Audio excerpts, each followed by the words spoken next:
this is Akash Sukani and welcome to Summerman Technical School Biology YouTube channel. તમે જોઈ રહ્યા છો chapter number 2. Chapter number 2 સપુષ્પી વનસ્પતિમાં લિંગી પ્રજનન. લેક્ચર નંબર 1 અને 2 ની અંદર આપણે લિંગી પ્રજનન વિશે વાત કરી, પ્લસ પુંકેસર, ત્યારબાદ પરાગરજના, આંતરકંચના જોઈ. આજે આપણે વાત કરવાના છીએ સિમ્પલ સૌથી પહેલો ટોપિક આજનો તો કે સ્ત્રીકેસર અને તેના ભાગો વિશે જણાવો.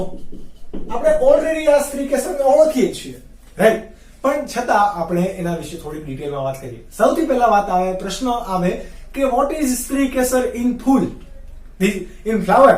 ઓકે, તો પુષ્પની અંદર સ્ત્રીકેસર એક શું છે? તો આપણને ખબર છે કે પ્રજનન ચક્ર છે. કયું પ્રજનન ચક્ર છે? એ માદા પ્રજનન ચક્ર છે. કયું? માદા. ઓકે, તો સ્ત્રીકેસર પોતે એક માદા પ્રજનન ભાગ છે. કોનો? તો કે પુષ્પનો. હવે આ માદા પ્રજનન ભાગ એ પોતે શું શું ધરાવે? ઓકે, તો એના મુખ્ય 3 ભાગ પણ છે. એને આપણે ડાયાગ્રામ દ્વારા જોઈએ. ડાયાગ્રામ દ્વારા આપણે એને વધારે ડિટેલમાં સમજી શકીશું. આવું કોઈક સ્ત્રીકેસર હશે. ઓકે, પરફેક્ટ આવું ના હોય પણ આપણે ડાયાગ્રામ માટે દોરી શકાય આવું. તો સૌથી ઉપરનો જે ટોચનો આસન જેવો ભાગ છે કે જ્યાં કોણ આવવાનું છે? પરાગરજ આવવાની છે. અલગ અલગ પુષ્પની, અલગ અલગ વનસ્પતિની પણ હોઈ શકે. તો એ જે પરાગરજ ગ્રહણ કરતો ભાગ છે એને શું કહેવાશે? પરાગાસન. ત્યારબાદ એની નીચે એક નળી જેવો ભાગ છે કે જેમાં પરાગરજનું અંકુરણ થઈને પરાગ નલિકા વહન પામવાની છે. ક્યાં સુધી? તો નીચેના ફૂલેલા ભાગ સુધી. તો એ ભાગને શું કહેવાશે? આ ભાગને પરાગવાહિની. જો પરાગ રજનો કોઈ ભાગ હશે કે જે નલિકા સ્વરૂપે આગળ આવે છે તો એને શું કહેવાય? પરાગ નલિકા. ત્યારબાદ અહીંયા જે ફૂલેલો ભાગ છે, તળિયે જે ફૂલેલો ભાગ છે એને શું કહેવાય? અંડાશય અથવા તો બીજાશય. ફૂલેલા ભાગને શું કહેવાય? અંડાશય અથવા તો બીજાશય. આ બીજાશય કે અંડાશયની અંદર શું આવેલું હોય? તો કે અંડક. કોણ આવેલું હોય? અંડક. કઈ રીતે આવેલું હશે? આ રીતે. સમથિંગ આવી રીતે શું આવેલું છે? અંડક. તો આ ભાગને શું કહેવાશે? અંડક. આ અંડક એ બીજાશયથી કોના વડે જોડાયેલું છે? જરાયુ વડે. કોના વડે? જરાયુ વડે. હવે આપણને ખ્યાલ છે કે જ્યારે પણ પુષ્પની અંદર ફલનની પ્રક્રિયા થશે, પ્રજનનની પ્રક્રિયામાં ફલનની પ્રક્રિયા થશે, ત્યારે અંડક એ બીજમાં રૂપાંતરણ થશે, જ્યારે અંડાશય એ શેમાં રૂપાંતરણ થશે? ફળમાં રૂપાંતરણ થશે. તો આ બેઝિક રચના વિશે આપણે જાણીએ છીએ, રાઈટ. હવે સ્ત્રીકેસર પણ અલગ અલગ વિવિધ પ્રકારના હોય. ઘણા સ્ત્રીકેસર કેવા હશે? ઘણા પુષ્પના સ્ત્રીકેસર એક જ હોય. ઘણા પુષ્પમાં ફક્ત એક જ સ્ત્રીકેસર જોવા મળતું હોય તો એને શું કહેવાય? એક સ્ત્રીકેસરી પુષ્પ. ઘણી વનસ્પતિમાં એક કરતા વધારે સ્ત્રીકેસર જોવા મળતા હોય તો એને શું કહેવાય? બહુ સ્ત્રીકેસરી પુષ્પ. બહુ સ્ત્રીકેસરી. હવે બહુ સ્ત્રી એક કરતા વધારે હોય તો અહીંયા પણ એના પ્રકારો પડી શકે. કયા કયા? જો એક કરતા વધારે સ્ત્રીકેસરો એકબીજાથી છૂટા છવાયેલા અથવા તો મુક્ત છે તો એને શું કહેવાશે? મુક્ત સ્ત્રીકેસર. જેમ કે તમે એનસીઈઆરટી બુક ની અંદર પણ ડાયાગ્રામ આપેલો છે કે જેની અંદર માઇકેલિયા એટલે કે ચંપાનું પુષ્પ છે, એની અંદર જુઓ બહુ સ્ત્રીકેસરી પણ મુક્ત સ્ત્રીકેસર છે. એવી રીતે બીજું કયું છે? યુક્ત સ્ત્રીકેસરી. સ્ત્રીકેસરના દરેક ભાગો એકબીજા સાથે જોડાયેલા છે તો એ કેવું કહેવાશે? એકબીજા જોડાયેલા હોય તો જોડાવા માટે યુક્ત. તો યુક્ત સ્ત્રીકેસરી. એમાં પણ તમને ચોપડીમાં ડાયાગ્રામ આપેલો છે.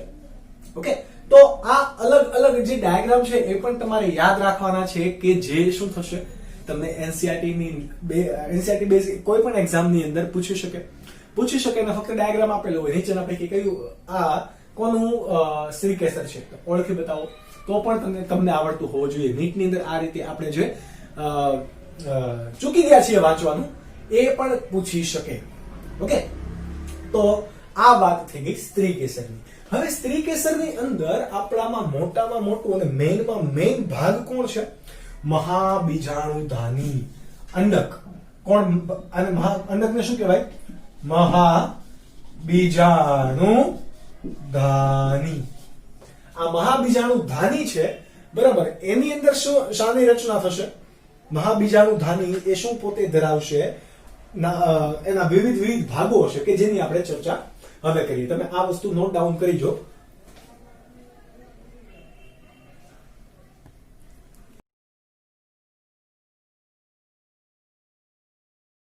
હવે વાત કરીશું કે જે સ્ત્રી કેસરના દરેક ભાગોની અંદર તમે ભણવાનું બાકી છે તમારે.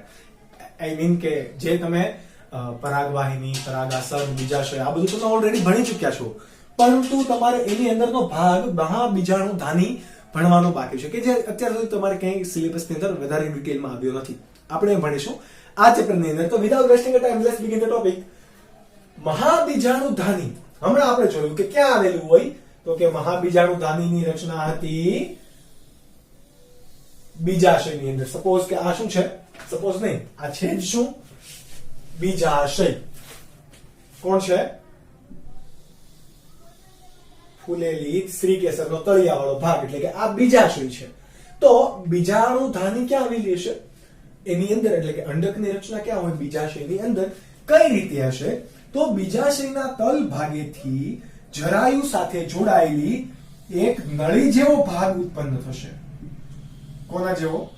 નળી જેવો ભાગ, કે જેને શું કહેવાશે? અંડનાલ. આ અંડક આપણે દોરીએ છીએ, આપણે નામ નિર્દેશન પછી કરીએ. કંઈક આવો ભાગ આપણને જોવા મળે છે, બરાબર. કેવો ભાગ? તો તમારે આ આકૃતિ પણ દોરવાની છે, તો તમે પણ આના ઉપર ફોકસ રાખજો.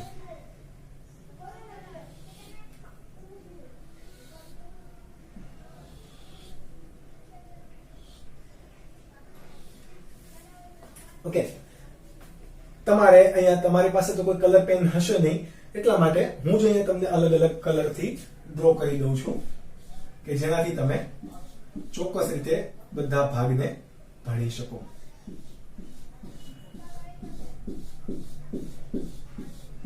આકૃતિ તમારી પણ એકદમ સચોટ અને વ્યવસ્થિત હોવી જોઈએ, જેથી કોઈ પણ પેપર ચેકર તમારા માર્ક્સ કટ કરી શકે નહીં.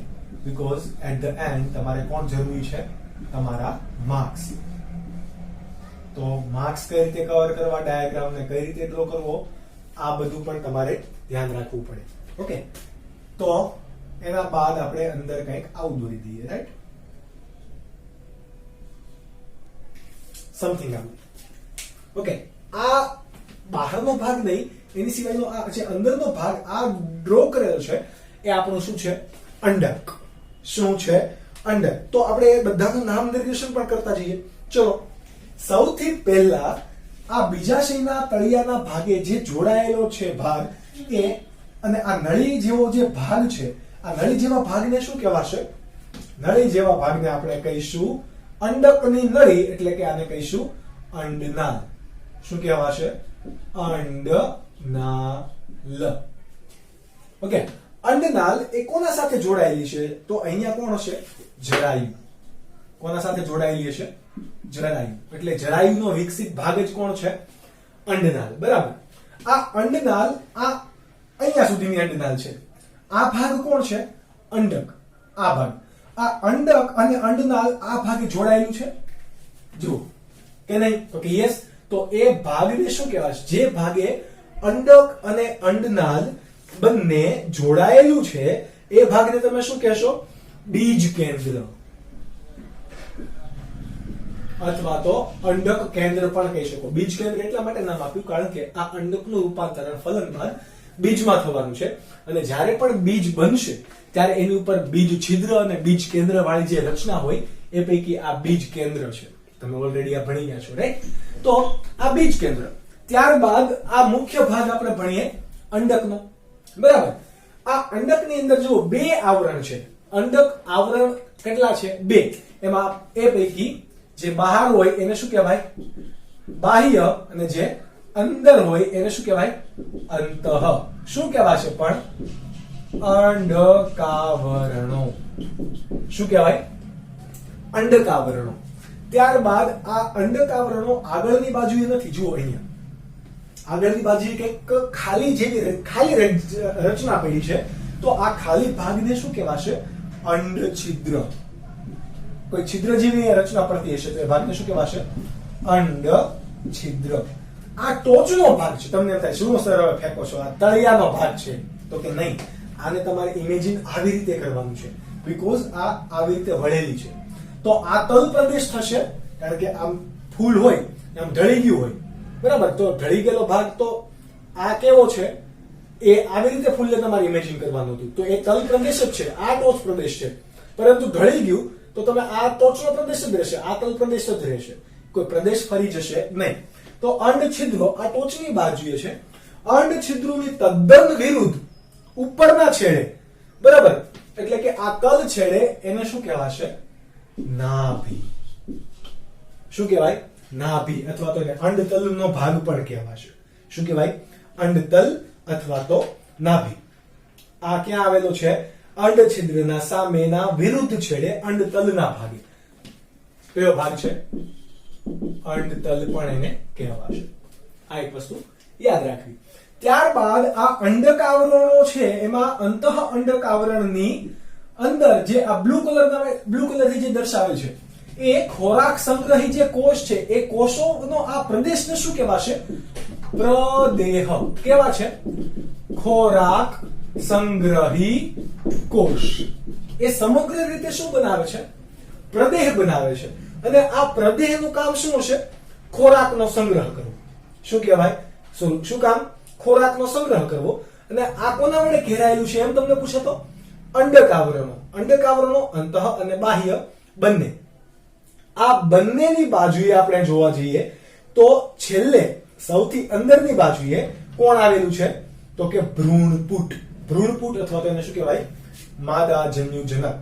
આ ભાગ ભ્રૂણપુટ અથવા તો માદાજન્યુજનક. આ જ ભાગ મેઇન છે, બરાબર? આ વિકાસ પામીને કેવો બનશે? આ વિકાસ પામીને છેક આ અંડતલ પ્રદેશ સુધી આવી જશે. ક્યાં સુધી? અંડતલ પ્રદેશ સુધી. ઓકે. અને આ બાજુએ બધે પ્રદેહનો ભાગ કવર કરી લેશે. તો પ્રદેહની અંદર જે અંડ છિદ્ર તરફ એક કોષ આવેલો છે એને શું કહેવાય? ભ્રૂણપુટ, અથવા તો આપણે એને શું નામ બીજું આપ્યું? માદાજન્યુજનક. કે જે કેવા પ્રકારના, કેવા આકારનો છે? અંડાકાર. આપણે એ સ્પેસિફિકલી નહીં દેખાય, પણ આ કેવો છે? અંડાકાર. આ અંડાકાર કોષને આપણે શું નામ આપ્યું? ભ્રૂણપુટ. ઓકે. હવે આ ભ્રૂણપુટ એ શું છે? તો પુખ્ત અંડકનો એક ભાગ છે. પુખ્ત અંડકનો અગત્યનો ભાગ. કેમ અગત્યનો ભાગ? તો કે આ ભ્રૂણપુટની અંદરથી હવે તમારા અહીંયા અંડકોષ, સહાયક કોષ, પ્રતિધ્રુવીય કોષ, આ કોષની અંદરથી બધું રચના બનવાની છે. એટલે કે આ અંડક જેમ વિકાસ પામશે અને પુખ્ત બનશે એમ આ ભ્રૂણપુટની અંદર વિવિધ પ્રક્રિયાઓ થશે. એ આપણે જોઈશું લેક્ચર નંબર 4 ની અંદર. ઓકે. તો આ ભાગ કેવો છે? સૌથી મહત્વનો. ત્યારબાદ ભ્રૂણપુટની અંદર પાછળથી શું? શા માટે ભ્રૂણપુટ કીધું?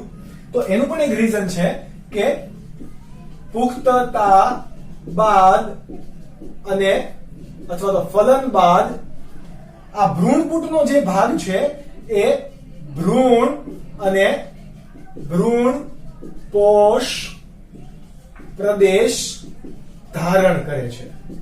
શા માટે ભ્રૂણપુટ કીધો? તો કે ફલન અથવા તો પુખ્તતા બાદ એ ભ્રૂણ અથવા તો ભ્રૂણ પોષ પ્રદેશ ધારણ કરશે કે જે આપણે બીજની અંદર જોઈ શકીએ. આ આખું અંડક એ આપણું બીજ બનશે. બીજની અંદર શું હોય? ભ્રૂણ. તો એ ભાગ આ ભ્રૂણપુટમાંથી બનશે. એટલા માટે એ કેવો છે? ઇમ્પોર્ટન્ટ. બરાબર, સૌથી વધારે ઇમ્પોર્ટન્ટ. હવે આ માદાજન્યુક તમે જુઓ કોના વડે ઘેરાયેલો છે? પ્રદેહના ભાગ વડે. માદાજન્યુજનક કોના ભાગ વડે ઘેરાયેલો છે? પ્રદેહના આવરણ વડે. તો તમને ક્યાંક એવું પણ આપેલું હોય કે પ્રદેહની કોથળીમાં આવેલું કોણ છે? ભ્રૂણપુટ. તો પણ એ કેવું છે? સાચું, બરાબર. એટલે તમને પૂછે અથવા આપેલું હોય કે પ્રદેહમાં માદાજન્યુજનક કે ભ્રૂણપૂટ કોથળી આવેલી છે, તો પ્રદેહની અંદર માદાજન્યુજનક અથવા તો ભ્રૂણપૂટ કોથળી છે. તો યસ, આ રીતે વાક્યને તમારે તોડીને યાદ રાખવા પડશે. હવે સામાન્ય રીતે આ અંડક કેટલું છે? અહીંયા આપણે 1. આવા ઘણા બધા સ્ત્રી કેસરની અંદર 1 કરતા વધારે અંડકોની હાજરી પણ હોઈ શકે. જેમ કે આપણે જેની અંદર વધારે પડતા આપણને બીજ જોવા મળે છે, ઓકે, તો એની અંદર આવી અંડકોની હાજરી કેવી હશે? 1. આમાંથી કેટલું બીજ બનશે? 1 જ બીજ બનશે. કેમ? તો કે આ અંડકની અંદર સામાન્ય રીતે ભ્રૂણપૂટની સંખ્યા કેટલી હોય છે? 1 જ હોય છે. જો આમાં ઘણા બધા અંડકો હશે તો એ બહુ અંડકીય થશે અને એમાં ઘણા બધા બીજ જોવા મળશે. જેમ કે આપણે પપૈયા જોઈએ, કાકડી જોઈએ, ત્યારબાદ પપૈયા છે, કાકડી છે, કે જે વનસ્પતિઓના ફળની અંદર વધારે પ્રમાણમાં બીજ જોવા મળે, બધા કેવા છે? અંડકની સંખ્યા 1 કરતા વધારે હશે. તો આ વાત હતી તમારે ગુજરાત બોર્ડ માટે. આ વસ્તુ તમે નોટ ડાઉન કરી લો. ત્યારબાદ નીટ માટે કે જે પોર્શન પૂછી શકે કદાચ, એ પણ આપણે જોઈએ કે આ જે અંડક છે, બરાબર, એમાં બહુ બધું વિવિધતા જોવા મળે, બહુ બધી વેરિએશન્સ જોવા મળે. તો એના 6 પ્રકાર છે, એ પણ યાદ રાખીશું. એના પહેલા તમે આ નોટ ડાઉન કરી લો. ત્યારબાદનો મેઇન ટોપિક છે જે આઉટ ઓફ એનસીઈઆરટી સિલેબસ છે. અંડકની આપણે રચના જોઈ, તો આ અંડકની ગોઠવણી વિવિધ પુષ્પમાં, વિવિધ જાતિના વનસ્પતિની અંદર અલગ અલગ પ્રકારની ગોઠવણી થયેલી હોય. કયા કયા પ્રકારની ગોઠવણી થયેલી હોય? તો આપણા પાસે છે ટોટલ 6 ગોઠવણી. તો જે મેં તમને ડાયાગ્રામ દ્વારા દર્શાવેલી છે. સૌથી પહેલો પ્રકાર પહેલો ભણીએ ઓર્થોટ્રોપસ. ઓકે, ઓર્થોટ્રોપસની અંદર અંડનાલ અને અંડછિદ્ર. અંડનાલ અને અંડછિદ્ર જુઓ કેવા છે? સુરેખ દિશામાં. કેવા છે? એની ખાસિયત તમારે યાદ રાખવાની. અંડનાલ અને અંડછિદ્ર સુરેખ કેવા છે? બંને એક જ દિશામાં. જુઓ, આ અહીંયા તમે જોઈ લો અને આ અહીંયા સેમ જ એક જ દિશા છે, એટલા માટે. ત્યારબાદ છે એનાટ્રોપસ. તમે આ નોટ ડાઉન આવા ટોપિકની અંદર કરતા જજો અને આ યાદ રહે એના માટે ડ્રો પણ કરતા જજો. કદાચ આમાંથી નીટમાં અથવા તો અન્ય કોઈ કોમ્પિટિટિવ એક્ઝામની અંદર તમને પૂછે, આ ઇવન કોલેજની અંદર પણ તમારે આવશે જ, તો ત્યારે પણ તમને યાદ આવવું જોઈએ. બીજો પ્રકાર છે એનાટ્રોપસ. એનાટ્રોપસની અંદર તમે જુઓ, આ શું છે? અંડનાલ. આ શું છે? એનું અંડકનું અંડછિદ્ર. બંને વચ્ચેનું ડિસ્ટન્સ જોવું કેવું છે? બહુ ઓછું. એટલા માટે અંડનાલ અને અંડછિદ્ર અહીંયા કેવા છે? નજીક. તો આપણે એની ખાસિયતમાં શું લખીશું? અંડનાલ અને અંડછિદ્ર ખૂબ નજીક. આ યાદ રાખીશું આની ખાસિયતમાં. ત્રીજામાં શું યાદ રાખીશું? ત્રીજો કયો પ્રકાર છે? હેમિટ્રોપસ. હેમિટ્રોપસમાં જુઓ, આ બધા કરતા અંડક કેવું છે? આને કાટખૂણે ગોઠવાયેલું છે. અંડક અંડનાલને કેવા છે? કાટખૂણે ગોઠવાયેલું છે. તો એની ખાસિયત છે કે અંડક એ અંડનાલના કાટખૂણે આવેલું છે, એટલા માટે એને શું કીધું? હેમિટ્રોપસ. ત્રીજો પ્રકાર છે. ત્રીજા પ્રકારની અંદર કેવું તમારે યાદ રાખવાનું છે? ચોથો પ્રકાર કેમ્પાઇલોટ્રોપસ. કેમ્પાઇલોટ્રોપસ ની અંદર તમે એક વસ્તુ નોટિસ કર્યું હશે કે આવું કાટખૂણે છે પણ થોડુંક વળેલું છે. જુઓ, અંડક કેવું છે? વળેલું, પ્લસ એની અંદર આ ભ્રૂણપૂટ છે. અંડકનો ભ્રૂણપૂટ એ કેવો છે? અંડછિદ્ર નજીક છે. જુઓ, દેખાય છે? તો આ તમારે યાદ રાખવાનું છે કે કેમ્પાઇલોટ્રોપસ ની અંદર અંડક કેવું છે? અંડક વળાંકયુક્ત અને ભ્રૂણપૂટ એ અંડછિદ્રથી વધુ નજીક આવેલું છે. આ બે વસ્તુ તમે યાદ રાખશો તો એની ખાસિયત થઈ ગઈ. ત્યારબાદ ત્રીજો પ્રકાર લઈએ, 1 2 3 4 અને પાંચમો પ્રકાર લઈએ એમ્ફિયોટ્રોપસ. એમ્ફિયોટ્રોપસ ની અંદર પણ અંડક કેવું છે? કાટખૂણે નહીં આપણે કહી શકાય, થોડુંક વળેલું છે, પરંતુ એની અંદર આવે આ અંડક કેવા આકારે છે ખબર છે? ઘોડાની નાળ આકારની. આપણે ડાયાગ્રામમાં થોડી ચેન્જ કરીએ, આવા પ્રકારનું હશે. આમ કેવું કે આમ લટકી ગયેલું. જુઓ, બરાબર. ઘોડાની નાળ આકારનું, એની અંદર ભ્રૂણપુટ પણ છે, એટલે કે અંડક એન્ડ અંદર આવેલું ભ્રૂણપુટ કેવું છે? ઘોડાની નાળ આકાર. ઓકે, આપણે એડજસ્ટ કરી લઈશું આવી રીતે, બરાબર. નાળ આકારનું. તો આ પણ એક પ્રકાર થયો. સૌથી વિશિષ્ટ પ્રકાર કયો છે? સર્સિનોટ્રોપસ. એની અંદર અંડનાળ જુઓ, કવડી લાંબી, અહીંયાથી ચાલુ થઈ આમ ગઈ ને અહીંયા સુધીની અંડનાળ. એટલે કે એની ખાસિયત શું થશે? સર્સિનોટ્રોપસની અંડનાળ વધુ લાંબી. અને બીજી ખાસિયત કઈ થશે? તમે જોયું આની અંડકની રચનામાં અંડ છિદ્ર જુઓ, નીચેની બાજુ છે, અહીંયા આખું ફરીને ઉલટું છે. એટલા માટે અંડક કેવું છે? અંડક બરાબર વિરુદ્ધ દિશામાં ગોઠવાયેલું છે. સામાન્ય રીતે કેવું છે? વિરુદ્ધ દિશામાં ગોઠવાયેલું છે. તો આ છે ટોટલ આપણા 6 પ્રકાર કે જે સિમ્પલી યાદ રહી શકે. તમને એનસીઆરટી એવું થશે કે નીટની અંદર આ યાદ રાખવાની જરૂર નથી, પણ યાર 6 પ્રકાર છે યાદ રાખવામાં, અને બહુ સિમ્પલ છે. તો યાદ રાખવામાં આપણું કશું જતું નથી, બીકોઝ તમે કોલેજની અંદર જશો એટલે પહેલા આ બધા વસ્તુ આવશે, અને ત્યારે તમને એવું ના લાગવું જોઈએ કે ઓહ આ તો આઉટ ઓફ સિલેબસ છે. ઓકે, તો આજના લેક્ચર માટે આપણે એટલું રાખીએ. લેક્ચર નંબર 3 માં અહીંયા સુધી. લેક્ચર નંબર 4 ની અંદર ભણીશું કે આ ભ્રૂણપુટ છે એનું નિર્માણ કઈ રીતે થાય. તમને ઘણા થશે આવી આકૃતિ કેમ દોરી ભ્રૂણપુટની, બરાબર. તો ભ્રૂણપુટનું નિર્માણ કઈ રીતે થાય, મહાબીજાણુ જનન કઈ રીતે થાય, જેવી રીતે આપણે લઘુ બીજાણુ જનન ભણી ગયા હતા, એવી રીતે મહાબીજાણુ જનન પણ ભણીશું. બધું જ ક્યારે? લેક્ચર નંબર 4 ની અંદર. ત્યાં સુધી bye bye and take care.